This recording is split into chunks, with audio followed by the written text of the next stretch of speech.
So আজকে আমরা কথা বলবো হচ্ছে section 13B of the Hindu marriage act. এটা আমি খুব ফেমাস একটা সেকশন বলতেই পারি, বিকজ কোভিডের পর থেকে ডাইভোর্সের রেট দিন দিন বেড়েই চলেছে আমাদের ইন্ডিয়াতে। আর আজকালকার দিনে divorce is very a normal thing. আগেকার দিনে এত নর্মাল কিন্তু ছিল না। তো আজকে কথা বলবো হচ্ছে মিউচুয়াল ডাইভোর্স। মিউচুয়াল ডাইভোর্স মানে কি, যেমন কি কথার মধ্যেই আছে। মিউচুয়াল মানে কি? মিউচুয়াল মানে হচ্ছে যেখানে কিনা হাজব্যান্ড আর ওয়াইফ দুজনেরই কনসেন্ট থাকছে। মানে কি, যেখানে হাজব্যান্ড আর ওয়াইফ দুজনেই কোর্টের কাছে পিটিশন করছে যে দে ওয়ান্ট ডাইভোর্স।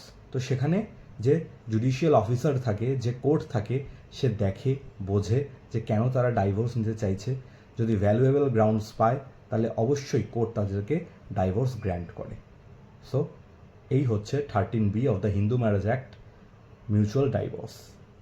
সো ভিডিওটা যদি ইনফরমেটিভ লেগে থাকে তাহলে অবশ্যই ফ্রেন্ডসদের মাঝখানে শেয়ার করে দাও, আর ফলো করতে ভুলো না। পরের ভিডিওতে আবার দেখা হবে। Stay safe.